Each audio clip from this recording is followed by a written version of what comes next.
இப்போ நம்ம ஒரு ஷார்ட்ஸ் ஒன்று போட்டோம், அப்போ தான் ஒரு 3 தான் போட்டோம். அதுக்குள்ளே வந்து நிறைய சலசலப்புகள் வர ஆரம்பிச்சிச்சு. அதில் ஒன்று வந்து நான் சொல்லியிருந்த மாதிரி 95 வந்து நம்மளுக்கு ஏர்ன் பண்ணுறோம், அதுக்கப்புறம் வந்து நம்ம வேற யாருக்கா வந்து ஏர்ன் பண்ணி கொடுக்குறோம் அப்படின்னு சொல்லிட்டு ஒன்று சொல்லியிருந்தேன்.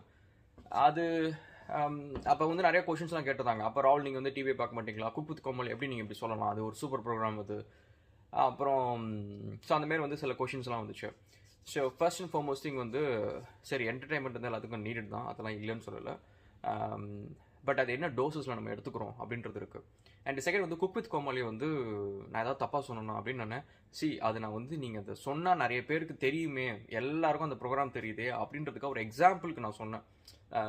நான் அதுக்கு பதிலாக வந்து வேறு ஏதாவது ஒரு ப்ரோக்ராம் சொல்லியிருந்தேன்னு வச்சுக்கோங்களேன், ஒரு அமேசானில் வர ஒரு ஹிந்தி சீரீஸோ இல்லை வந்து இங்கிலீஷ் சீரீஸோ மலையாளம் சீரீஸோ ஏதோ வேறு ஏதாவது சொல்லியிருந்தேன்னா நிறைய பேருக்கு தெரிஞ்சிருக்காது. ஈவன் தமிழே தெரியாத ஒரு படத்தை எதையோ ஒன்று சொல்லியிருந்தேன்னா நிறைய பேருக்கு தெரிஞ்சிருக்காது. ஸோ எல்லாத்துக்கும் தெரியுன்றதுக்காக சொன்னேன். அண்ட் அதே சமயத்தில் வந்து குக் வித் கோமாளியில் வந்து நம்ம பார்த்தோம், நம்ம ஏதோ பண்ணோம், அது வேறு விஷயம். பட் அதில் வந்து ஒருத்தர் பர்ஃபார்ம் பண்ணி ஒருத்தர் நல்ல ஒரு டேலண்ட் அப்படின்னு சொல்லிட்டு ப்ரூவ் பண்ணிட்டு போயிட்டார். ஸோ புகழ் அப்படின்னு சொல்லிட்டு. So that is that's a difference guys. So ஒருத்தர் வந்து அதே ப்ரோக்ராமில் அவர் யாருன்னு ப்ரூவ் பண்ணி அவர் ஒரு நல்ல நிலைமைக்கு போகிறாரு, பட் நம்ம அதை பார்த்துட்ருக்குறோம். So that is what I was actually meaning it. அதனால் அந்த ப்ரோக்ராமுக்கு அதுக்கும் எந்த சம்மந்தம் இல்லை, ஜஸ்ட் அ ரெஃபரன்ஸ், அவ்வளோதான். ஸோ இப்போ இந்த என்டர்டைன்மெண்ட்டை பொறுத்த வரைக்கும் ஏன் நான் பார்க்கவே மாட்டேனா, நான் படமே பார்க்க மாட்டேனா அப்படின்னு சொல்லிட்டு சில பேர் கேட்டிருந்தாங்க. நம்ம வந்து எப்படின்னா வந்து என்னை பொறுத்த வரைக்கும் இந்த என்டர்டைன்மெண்ட்ன்றது வந்து I should choose it. So அது வந்து என்ன சூஸ் பண்ணக்கூடாது. ஸோ இது என்ன டிஃப்ரென்ஸ் அப்படின்னு கவனிச்சிங்கன்னா, இப்போ நான் எப்படி என்டர்டைன்மெண்ட்டை சூஸ் பண்ணுறேன் அப்படின்னா வந்து முக்கால்வாசி ஓடிடியில் பார்ப்பேன். ஸோ நான் வந்து காலையில் சாப்பிடுவேன், மத்தியானம் சாப்பிடுவேன், நைட்டு சாப்பிடுவேன், 3 வேளை எப்படி தான் நான் கண்டிப்பாக சாப்பிட்டாகணும். ஸோ அந்த சாப்பிட்ற டைம் நான் டைனிங் டேபிள் தான் உட்காந்து சாப்பிடுவேன். ஸோ அப்போ சாப்பிட்றப்ப நான் வந்து ஃபோனையோ டிவியோ ஏதோ ஒன்று பார்த்துட்டு இருப்பேன்னு வச்சுக்கோங்க. ஸோ அப்போ வந்து பார்த்தீங்கன்னா இந்த ட்ரெண்டிங்காக நடக்கிற விஷயம், இந்தமாரி ஷோஸு, படம், இந்த சர்பேட்டா படமே பார்த்தீங்கன்னா 3 வேலை நான் வந்து 3 வேலையை 4 வேலையை பிரித்து தான் பார்த்தேன், 2 நாளாக பார்த்தேன். ஸோ அந்த மாதிரி தான் வந்து படத்தை பார்ப்பேன். ஸோ அப்போ என்ன ஆகுது அப்படின்னா, எனக்கு எப்போ நீ வேணுமோ அப்போ தான் நான் வந்து அதை ஓப்பன் பண்ணுவேன். ஸோ மற்ற நேரத்தில் வந்து உட்காந்து பார்த்துட்டு இருக்கிறது அந்த மாதிரி கிடையாது. எனக்கு வந்து இப்போ வேலை இல்லை, இப்போ நான் பார்க்கணும்னு தோணுச்சுன்னா நான் பார்ப்பேன், அவ்வளோதான். இப்போ இதில் என்டர்டைன்மெண்ட் நம்மளை எப்போ சூஸ் பண்ணுது தெரியுமா? நீங்கள் வந்து டிவி முன்னாடி போய் உட்காந்துட்டு லெட்ஸே பிக் பாஸாக இருக்கட்டும், குக் வித் கோமாளியாக இருக்கட்டும், எந்த ஒரு ப்ரோக்ராமாக இருக்கட்டும், அவங்க வந்து டிசைட் பண்ணுவாங்க. எவ்ரிடே வந்து 7 மணிக்கு நீ டிவி முன்னாடி இருக்கிறது உன் வேலையாக வச்சுக்கோ, நீ வந்து என்ன வேலை செய்ய, உன் கனவு என்னவாக இருக்கட்டும், லட்சியம் என்னவாக இருக்கட்டும், ஆனால் டிவி முன்னாடி நான் அந்த ப்ரோக்ராமை அந்த டைம் தான் போடுவேன், உனக்கு வேணும்னா உட்காந்து பாரு அப்படின்னு சொல்லிட்டு அந்த ப்ரோக்ராமை ப்ரொமோட் மேலே ப்ரொமோட், எல்லாரும் அதை பற்றி பேசுகிறாங்க, சோஷியலாக ட்ரெண்ட் ஆகுது.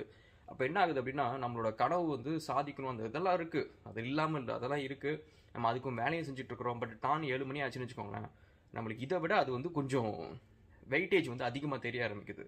ஸோ அப்போ வந்து சரி ஓகே நாளைக்கு பார்த்துக்கலாம் அப்படின்னு சொல்லிட்டு நம்ம போய் அதை பார்க்குறோம். இது வந்து ரொம்ப ஒரு சின்ன விஷயம் தான் கைஸ். ஸோ இது எனக்கு எப்படி தெரியும்னா, எப்படி நான் வந்து இதை பார்க்குறேன்னு வச்சுக்கோங்களேன், சம்டைம்ஸ் வந்து என்னோட ஃபேவரட் படமாக இருக்கும், என்னோட ஃபேவரட்டான ஒரு காமெடி ஆக்டர் நடித்தது, அந்தமாரி ஏதோ ஒரு விஷயம் இருக்கும். அந்த படத்தை நான் வந்து பார்த்துட்டு இருப்பேன் இன்ட்ரெஸ்டாக. ஈவன் இந்த சர்பேட்டாவை, ஸோ இந்த படமே வந்து பார்த்தீங்கன்னா இன்ட்ரெஸ்டாக தான் பார்த்துட்டு இருந்தேன். நேற்றுக்கு வந்து சாப்பிட்டு முடிச்சுட்டு நான் வச்சுட்டு நான் படுக்கும் போயிட்டேன். சரி நான் அப்புறம் பார்க்குறேன் அப்படின்னு சொல்லிட்டு நான் போயிட்டேன். அது ஒரு ரீசன் என்ன அப்படின்னு பார்த்தீங்கன்னு வச்சுக்கோங்களேன், இந்த என்டர்டைன்மெண்ட் வந்து நம்மளுக்கு வந்து ஒரு டோபமின், ஸோ நம்மளுக்கு வந்து ஒரு சின்னதாக ஒரு ப்ளஷர் ஹார்மோன்ஸ் செக்ரேட் பண்ணுது. அது பார்க்குறப்போ ஒரு ஹாப்பினஸ் இதெல்லாம் கிடைக்குது, ரிலாக்ஸ் ஆகிறோம், which is all good. But எனக்கு அதை விட நான் போய் வந்து நேற்றுக்கு வந்து ஒரு இன்ட்ரெஸ்டிங்கான ஒரு விஷயத்தை எடுத்து நான் பார்த்துட்டு இருந்தேன். அண்ட் ஐஓடி ரிலேட்டடாக ஒன்று பார்த்துட்டு இருந்தேன். ஸோ அதை வந்து சரி ட்ரை பண்ணும் அப்படின்றது வந்து மைண்டில் ஓடிக்கிட்டே இருந்துச்சு. ஸோ அந்த படம் இந்த சாப்பிட்டு முடிச்சதுக்கப்புறம் அடுத்த ஆக்டிவிட்டி நான் சூஸ் பண்ணுறேன் தெரியுமா. ஸோ அந்த அடுத்த ஆக்டிவிட்டி வந்து எனக்கு இந்த படத்தை விட அதோட வெயிட்டேஜ் அதிகமாக இருக்குது. ஏன்னா the pleasure of me finding it something, சரியா, என்னோட ஐடியா அது. சரி அதை நம்ம போய் ட்ரை பண்ணி ஏதோ ஒரு விஷயம் நம்மளுக்கு அது எப்படி நடக்கும், எண்ட் ரிசல்ட் வந்து நான் எப்போவுமே விஷுவலைஸ் பண்ண முடியும். ஒரு வேலை செய்கிறப்பே வந்து நம்ம வந்து இது தோற்றுருவோம் அப்படின்னு சொல்லிட்டு நான் எதையுமே விஷுவலைஸ் பண்ண மாட்டேன்.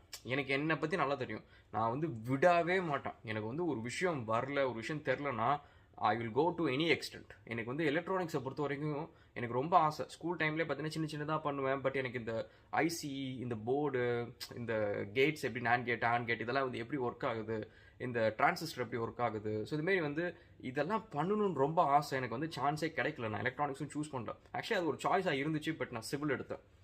ஸோ எனக்கு வந்து அது ஒரு எப்போவுமே கான்கர் பண்ணணும் அப்படின்னு சொல்லிட்டு ஒரு வெறி இருந்துச்சு. அது பார்த்தீங்கன்னா ஸ்கூல் டேஸில் ஆரம்பிச்சுட்டு அதுக்கப்புறம் விட்டுட்டேன். அதுக்கப்புறம் அந்த காலேஜ் டேஸ்லாம் அதெல்லாம் பண்ணல, கம்ப்யூட்டர் அசம்பிளிங் அதெல்லாம் பண்ணிருந்தேன். ஸோ அதெல்லாம் பண்ணிவிட்டு திரும்ப வந்து ஒரு 20 இயர்ஸ் கழிச்சு திரும்ப நான் எடுத்து இந்த ராஸ்பெரிலாம் வாங்கி நான் பண்ணிகிட்ருக்கிறேன். எனக்கு பார்த்தீங்கன்னா ஏதோ ஒரு இடத்துல வந்து ஐ எம் கெட்டிங் ஸ்டக். ஒரு பேசிக் ஃபண்டமெண்டல்ஸ் புரிய மாட்டேங்குது. நான் புக்கு மேலே புக்கும் வாங்கி படிக்கிறேன், வீடியோஸ் போய் பார்க்குறேன். அந்த ஒரு ஃபண்டமெண்டல்ஸ் வந்து ஒரு ஒரு பில்டிங் பிளாக்ஸ்ன்றது வந்து நம்ம மேலே தான் பில்ட் பண்ணுறோம். ஸோ கீழே ஃபவுண்டேஷன் வந்து ஸ்ட்ராங்காக இருக்கணும். ஸோ எனக்கு அது ரொம்ப ரொம்ப இம்பார்ட்டன்ட். ஏன்னா என்னை பொறுத்த வரைக்கும் வந்து ஒரு விஷயத்தை படிக்கிறப்ப நான் ஒரு மரமண்டன்றது தான் நான் என்னை வந்து அசியூம் பண்ணிப்பேன். உனக்கு எதுவுமே புரியாது, நீ ஒரு மரமண்டை, எல்லாத்தையும் வந்து சின்ன சின்னதாக வந்து புரிஞ்சுக்க ட்ரை பண்ணு, பெரிய மேன் தான் அப்படின்னு சொல்லிட்டு நீ வந்து எடுத்த உடனே டக்குன்னு அதை எடுத்து பண்ணு இதை எடுத்து பண்ணு அப்படிலாம் வந்து ஜபர்தஸ்தாலாம் எதையும் பண்ண மாட்டோம். எல்லாத்தையும் வந்து ஒரு ஒரு கிளி பிள்ளைக்கு நீங்கள் எப்படி சொல்லுவீங்கன்னா அந்த மாதிரி வந்து ரொம்ப பேசிக்காக ஒரு விஷயத்தை எடுத்து இதுதானா இது அப்படின்னு சொல்லிட்டு நான் இன்வெஸ்ட்மெண்ட்டே நீங்கள் பார்த்தீங்கன்னு வச்சுங்களேன், நான் போய் ஓகே 2 தடவை பார்ப்பேன் 3 தடவை பார்ப்பேன், அதுக்கப்புறம் சின்னதாக ஒரு பணத்தை போட்டு என்ன ஆகுதுன்னு பார்ப்பேன். ஸோ அப்போ வந்து the knowledge is like bit more visualised, கொஞ்சம் ஈஸியாக வந்து எனக்கு புரிஞ்சிடும். அது அப்படி தான். ஸோ அதனால் என்ன ஆகுது அப்படின்னா வந்து நான் ட்ரை பண்ணி பார்க்குறேன். அந்த மாதிரி ஃபவுண்டேஷன் வந்து எங்கேயோ மிஸ் ஆகுது. எனக்கு அதை வந்து எப்படியாவது எனக்கு இதை கான்கர் பண்ணியே ஆகணும். ஸோ அப்போ என்ன பண்ணுறேன், ஒரு அட்வான்ஸ் டிப்ளமோ இன் ரோபோட்டிக்ஸ் வந்து கோர்ஸ் ஜாயின் பண்ணிடலாம் அப்படின்னு சொல்லிட்டு மெயின் ரீசன் வந்து நான் ஏன் கோர்ஸ் ஜாயின் பண்ணுறேன்னா, அதுக்கு முன்னாடி ராஸ்பெரிலாம் பில்ட் பண்ணிட்டு இருக்கிறேன். பட் இருந்தாலும் ஏன் ஜாயின் பண்ணுறேன்னா, நான் கேட்குற ஃபண்டமெண்டல் கொஷின் வந்து இந்த ஆன்லைனில் ஸ்டாக் ஓவர்ஃப்ளோ இந்த மாதிரி வந்து ஃபோரம்ஸில் ஆன்சர் பண்ணுறவங்க வந்து அவங்க லெவலுக்கு சொல்கிறாங்க தவிர என் லெவலுக்கு இறங்கி வந்து சொல்ல மாட்டேங்கிறாங்க. ஸோ அவங்க வந்து என் லெவலை கிராஸ் பண்ணி போயிருப்பாங்கன்றது வந்து அவங்களுக்கு மறந்துருக்கும். ஏன்னா அவங்க 10 இயர்ஸ் ஆச்சு 50 இயர்ஸ் ஆச்சு, அவங்களுக்கு வந்து ஒரு விஷயம் சொல்கிறப்பே வந்து ஓகே இந்த அதுவான்னு சொல்லிட்டு ஒரு சின்ன சின்ன டெக்னிக்கல் டேர்ம்ஸ் வந்து நம்மளுக்கு இது அது எப்படி கோரிலேட் பண்ணுறாங்க, எப்படி அங்கேருந்து இங்கே வருது அப்படின்னு சொல்லிட்டு நிறைய விஷயம் மிஸ் ஆகிட்டே இருக்குது. ஸோ அப்போ வந்து ஒரு கோர்ஸ் மாதிரி நம்ம போனோம்னா அந்த ஃபேக்கல்ட்டிக்கிட்ட நம்ம கொஷின்ஸ் நிறையா கேட்கலாம். அண்ட் இதுமாரி விஷயம்லாம் ப்ராஜெக்ட்ஸாகவே நம்ம பண்ணுவோம். ஸோ இப்போ இதெல்லாம் வந்து நம்மளுக்கு அண்டர்ஸ்டாண்டிங் கிடைக்கும் அப்படின்னு சொல்லிட்டு நான் வந்து பிக் பண்ண கோர்ஸே வந்து அந்த மாதிரி தான் பண்ணேன். அது நீங்கள் பார்த்தீங்கன்னா அந்த கோர்ஸ் வந்து நிறைய அசைன்மெண்ட்ஸ் பண்ணணும், நிறையா வந்து எக்ஸசைஸ் மாதிரி பண்ணணும். ஸோ ஒரு விஷயத்தை வந்து ப்ராக்டிக்கலாக செய்யணும் அப்படின்ற மாதிரியான கோர்ஸ் அது. ஸோ நத்திங் இஸ் ஸ்பெஷல், எல்லா கோர்ஸுமே அதே சிலபஸ் தான். அதனால அது ஏதாவது ஸ்பெஷல் கோர்ஸாலாம் கேட்காதீங்க, ஜஸ்ட் ரெகுலர் கோர்ஸ் தான். ஒரு டிஸ்டன்ட் லேர்னிங் அது. ஒரே இது என்னென்னா அந்த ஃபேக்கல்ட்டி கிட்ட நான் மெசேஜ் அனுப்ப முடியும், அடிக்கடி ஒரு இது கேட்க முடியும், ஒரு பேச முடியும். ஸோ அந்த மாதிரி ஒரு விஷயம். ஸோ அப்போ வந்து அதை யூஸ் பண்ணி நல்லா குட்டி ப்ராஜெக்ட்ஸ் நிறையா குட்டியாக பண்ணேன். கொஞ்சம் புரிஞ்சு இப்போ கூட பார்த்தீங்கன்னு வச்சுங்களேன், ஐம் நாட் எக்ஸ்பர்ட்லாம் கிடையாது. ஒரு சிவில் இன்ஜினியரால் எவ்வளோ பண்ண முடியுமோ அவ்வளோ பண்ண முடியும் அப்படின்ற மாதிரி தான். அண்ட் இன்னும் அதில் வந்து புலி ஆகணுன்றது எனக்கு ரொம்ப ஆசைங்க. ஸோ என்னோடய லைஃப் டைமில் என்னோடய ரிட்டையர்மெண்ட்டுக்கு அப்புறம் நான் பண்ணணும்னு வச்சுக்கிறதுல வந்து இந்த பெயிண்டிங்கு, ஸ்கல்ப்டிங்கு இந்தமாரி ஒரு விஷயத்தில் வந்து ஒன்று வந்து ரோபோட்டிக்ஸில் வந்து ஏதாவது பண்ணணும், செம்மையாக ஏதாவது பண்ணணும் அப்படின்னு சொல்லிட்டு ஒரு இன்ட்ரெஸ்ட்டு. ஸோ அப்போ என்ன ஆகுது அப்படின்னா, அந்த டாஸ்க் நான் எடுக்கிறப்பே வந்து அதோட எண்ட் ரிசல்ட் வந்து எனக்கு தெரிஞ்சிடும். இன்னைக்கு இல்லைனாலும் 50 வருஷமும் சரி 60 வருஷமும் சரி நான் விட மாட்டேன். போய் எப்படியோ சேஸ் பண்ணி அதை வின் பண்ணிட்டு தான் விடுவேன். ஸோ அப்படின்றது எனக்கு நல்லா என்னை பற்றி தெரியும். ஸோ அப்போ என்ன ஆகுது, நான் அப்போ வந்து அந்த டிவி ப்ரோக்ராம் வந்து பார்த்துட்டு அதை நான் எந்திரிச்சு போய் அந்த ஐஓடியில் ஒரு சின்னதாக ஒரு பண்ணணும் அப்படின்னு சொல்லிட்டு ட்ரை பண்ணணும் அப்படின்னு சொல்லிட்டு போகிறப்ப என்னோடய தாட் ப்ராசஸ் வந்து த வின்னிங் மொமெண்ட்டை நான் விஷுவலைஸ் பண்ண முடியுது.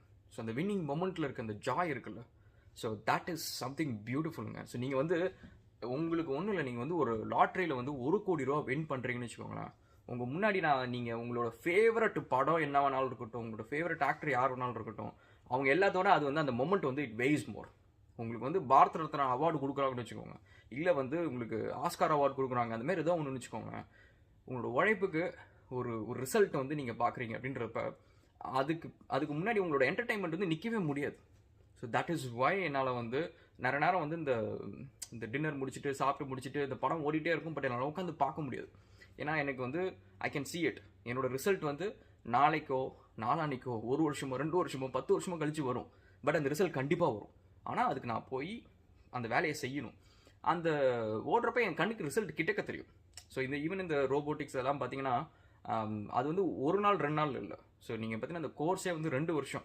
நான் அப்போ வந்து ஒர்க் பண்ணிட்டு இருந்தேன், பிஸ்னஸ் பண்ணிருந்தேன். அண்ட் அதுக்கு முன்னாடி தான் எம்பிஏ முடித்தேன். எம்பிஏ இதே மாதிரி தான் 2.5 இயர்ஸ் வந்து என்பிஏ வந்து பார்ட் டைமாக தான் பண்ணேன். அப்பயும் பார்த்தீங்கன்னா சின்னதாக பிஸ்னஸ் இருந்துச்சு, ஒர்க் இருந்துச்சு. ஒர்க் வந்து அப்போ இந்த ரெண்டுமே பண்ணுறப்போ வந்து ஒர்க் வந்து நிறைய ட்ராவலிங் இருக்கும். ஒரு வாரத்தில் 3 சிட்டி வந்து ஆஸ்திரேலியாவில் வந்து ஃப்ளை பண்ணிகிட்டே இருக்கணும், அந்தமாரி வந்து வேலை இருக்கும். அண்ட் ஸோ அந்த இதில் வந்து பண்ணது தான் அந்த ரோபோட்டிக்ஸ் கோர்ஸ் அது. ஸோ அதனால் என்டர்டெயின்மெண்ட் இருந்த பொறுத்த வரைக்கும் எனக்கு வந்து that is more entertaining. So நான் போய் செய்கிற சில வேலை வந்து விச் இஸ் கொஞ்சம் என்டர்டெய்னிங்காக இருக்குது. எனக்கு அது ரொம்ப ஃபன்னாக இருக்குது, ரொம்ப அடிக்டிவாக இருக்குது. ஸோ அது ஏன்னா என்னோட ஓன் ஐடியாஸு அண்ட் என்னோட ஓன் எஃபர்ட்டில் வர ஒரு விஷயம். ஸோ அப்போ பார்த்தீங்கன்னா கொஞ்சம் அடிக்டிவாக தான் இருக்குது. So that is one thing. So அதனால் உங்களோட என்டர்டைன்மெண்ட்டை பொறுத்த வரைக்கும் don't let the entertainment choose you. So அப்போ வந்து it doesn't give value to your time. So அது வந்து இன்னைக்கு வந்து கிரிக்கெட் மேட்ச் இத்தனை மணிக்கு தான் அப்படின்னா வந்து you gonna watch highlights. Trust me guys. அது மேபி ஒரு த்ரில் இருக்காது தான், வேணா ரிசல்ட் நமக்கு முன்னாடி தெரிஞ்சிடும், ஒரு த்ரில் இருக்காது தான். எனக்கு ரொம்ப கிரிக்கெட் பிடிக்கும். நான் சொன்னேன் கிரிக்கெட் வந்து மெயின் ஒரு பிளேயராக விளையாடணும் அப்படின்னு சொல்லிட்டு டீம்ஸ்லாம் இருந்தேன், ஸ்கூல் டீமில் இருந்தேன், எல்லாத்துலேயும் இருந்தேன். பட் இருந்தாலும் இப்போ நீங்கள் பார்த்தீங்கன்னா எவ்வளோ பெரிய மேட்ச் இருந்தாலும் சரி எனக்கு வந்து அவ்வளோ ஒன்றும் போய் உட்காந்து பார்க்கணும் அப்படின்றது இல்லை. சில நேரம் வந்து பார்த்தீங்கன்னா என் ப்ராஜெக்ட்ஸ்லாம் நிறைய முடிச்சிருப்பேன், ரொம்ப ஒர்க் இருக்க அந்த கோவிட் ஆரம்பிச்ச டைமில் பார்த்தீங்கன்னா அப்போ வந்து நான் ஏதோ ஒரு மேட்ச் ஏதோ போயிட்டு இருந்துச்சு, T20 ஏதோ ஒன்று அப்போ போயிட்டு இருந்தேன், 2019 ஏதோ ஒன்று எண்டில், அந்த டைமில் ஏதோ ஒன்று போயிட்டு இருந்துச்சு, அப்போ உட்காந்து பார்த்துட்டு இருந்தேன். மற்றபடி வந்து அது we shouldn't let the entertainment choose us. So that is one important thing which I want to say. And அதுக்கப்புறம் நம்ம பொழுதுனிக்கு வேலை செய்யணுமா அப்படின்னு சொல்லிட்டு ஒருத்தர் கேட்டிருந்தாரு. See you don't have to do that. So but the point is நம்ம வந்து டிவியை பார்த்து முடிச்சுட்டு அடுத்த நாள் காலைல வந்து ஏன் நம்ம எந்திரிக்கிறோம், இந்த வேலைக்கு போகிறோம், அந்த வேலை பிடிக்கல பட் இருந்தாலும் போகிறோம், ஏன் போகிறோம், இந்த பில்லெல்லாம் கட்டணும், பில்லு கட்டுறதுக்கு மிச்சம் நிறையா இருக்குதா, இல்லை அதுவும் இல்லை, சேலரி கம்மியாக இருக்குது, பெட்ரோல் போட முடியல. ஸோ இந்த பிரச்சனையும் உட்காந்து டெய்லியும் சொல்லிக்கிட்டு அப்புறம் ஈவினிங் உட்காந்து அந்த அந்த டைமை வந்து நம்ம வேஸ்ட் பண்ணி இன்னொருத்தங்க யாருக்கா கொடுக்குறது வந்து இட்ஸ் பாயிண்ட்லெஸ். ஸோ நீங்கள் அதையும் சொல்லாமல் சரி ஓகே பெட்ரோல் அதிகமாக இருக்கா நான் நடந்து போகிறேன், பெட்ரோல் அதிகமாக இருக்கா நான் பஸ்ஸில் போகிறேன் அப்படின்னு சொல்லிட்டு if you are able to go with along with anything and being happy with what you have அப்படின்றப்ப நீங்கள் you can do anything you வாண்ட்டுங்க. ஏன்னா because you don't have a bigger mission, ஒரு vision இல்லை. So you don't have to stress too much, உங்களை எதுக்கு வற்புறுத்தணும். So you can do what you like அப்படின்ற மாதிரி இருக்கலாம். பட் நம்மளுக்கு ஒரு கனவு இருக்குது, ஒரு லட்சியம் இருக்குது அப்படின்றப்ப வந்து சாக்ரிஃபைஸ் பண்ணாமல் நடக்குமான்னு கேட்டிங்கன்னா சத்தியமாக நடக்காது. ஸோ அது வந்து நான் எழுதி சொல்லுவேன். ஸோ என்னோட எல்லா பிஸ்னஸ்லையும் சரி, இப்போ பாருங்க இன்றைக்கி வந்து சாட்டர்டே டெம்பரேச்சர் வந்து 5 degrees என்னமோ இருக்குது. ஸோ ரொம்ப கோல்டாக இருக்குது. அண்ட் இங்கே வந்து என்ன இருக்குன்னா இப்போ நம்ம இந்தமாரி வரிசை யூனிட்ஸ் வச்சுருக்கோம். இப்போ அடுத்த ஷிப்மெண்ட் வந்து டர்க்கிலேருந்து வருது. ஸோ இப்போ இந்த யூனிட்லாம் கிளியர் பண்ணணும். ஸோ இப்போ இங்கே இருக்கிற அந்த பாக்ஸஸ் எல்லாத்தையும் எடுத்துக்கொண்டு போய் இன்னொரு யூனிட்டில் வச்சுட்டு 2 யூனிட்டோ ஒரு யூனிட்டை வந்து ஃப்ரீ பண்ணிச்சுன்னா நம்ம வரிசையாக அடுக்க முடியும். ஸோ அப்போ அந்த ஒர்க்கை நான் ஒரே நாளில் பண்ண முடியாது. ஸோ இப்போ வந்து வர அன்னைக்கு நான் பண்ணேன்னா யாரோ 2 பேரை கூப்பிடணும். ஸோ அந்த 2 பேர் வந்தாங்க அப்படின்னா வந்து என்ன ஆகும், நம்மளுக்கு வந்து காசு கொடுக்கணும், $300 $400 கொடுக்கணும். இப்போ கம்பெனி க்ரோயிங் ஸ்டேஜ். ஸோ இப்போ என்ன பண்ணலாம், நான் டெய்லியும் வந்து எனக்கு எப்பப்பெல்லாம் ஈவினிங் டைம் கிடைக்குதோ வீக்கெண்டோ அப்போல்லாம் வந்து ஒரு 10 பாக்ஸ் 15 பாக்ஸ்ன்னு எடுத்து நேம்லாம் போட்டு அழகாக சார்ட் பண்ணி இன்னொரு இடத்துல நம்ம எடுத்து வச்சுட்டோம் அப்படின்னா வரப்போ வந்து நம்மளுக்கு இது வெறும் பாக்ஸ் அடுக்கிறது மட்டும் தான் வேலை இருக்கும். அதுக்கு மட்டும் நம்ம ஆளை கூப்பிட்டு டக்குன்னு எல்லாம் சேர்ந்து பண்ணணும், ஒரு கண்டெய்னர் ஃபுல்லாக அன்லோட் பண்ணிக்கலாம். ஸோ இந்த மாதிரி we can choose it. So இது வந்து நான் பண்ணுறது வந்து இன்றைக்கி வந்து மேபி ஒரு ஸ்மால் திங் ஓகேவா, இன்றைக்கி ஒரு 3 hours பண்ணணும், 2 hours இந்த வேலையை செய்வேன். But it compounds. So every day every week அப்படின்றப்ப வந்து it compounds and it pays. So that's thing. நம்ம சாக்ரிஃபைஸாக பண்ணாமல் எனக்கு படமும் வேணும், நான் ஃப்ரெண்ட்ஸ் கூடயும் பார்ட்டி பண்ணணும், நான் ஜாலியாகவும் இருக்கணும், பைக்கில் ரவுண்டு போகணும், அப்போல்லாம் எல்லாத்தையும் வச்சுக்கிட்டு ஐ கேனாட் சக்சீட். ஸோ எதில் நீங்கள் வந்து உங்கள் எனர்ஜி ஃபோக்கஸு உங்களோட பேஷன் எல்லாம் இருக்குதோ அதுதான் வந்து ஷைன்ஸ். மிச்சது வந்து யூனோ இட் இஸ் தேர். எனக்கு வந்து பைக் இருக்குது, பைக்கு ரவுண்ட் அடிக்க ஜாலியாக இருக்கும், பிடிக்கும் தான், அது நல்ல பைக்கு தான். அது நீங்கள் யோசிச்சு பாருங்கள், அது வரைக்கும் மொத்தமாக வந்து ஒரு 3000-4000 கிலோமீட்டர் தான் ஓட்டியிருக்கேன் வாங்கி 2.5 வருஷத்தில். இட்ஸ் நாட் லைக் எனக்கு வந்து ரைடு போக பிடிக்காதெல்லாம் இல்லை, ரைட்லாம் நான் நிறையா போவேன். பட் இட்ஸ் ஜஸ்ட் எனக்கு இப்போ வந்து I have better things to do. இதை நான் பண்ணிவிட்டு அதுக்கப்புறம் வந்து I have to do that between other things. Okay guys, just little video. So நம்ம நெக்ஸ்ட் வீடியோவில் கேட்சப் பண்ணுவோம். And thank you so much and cheers.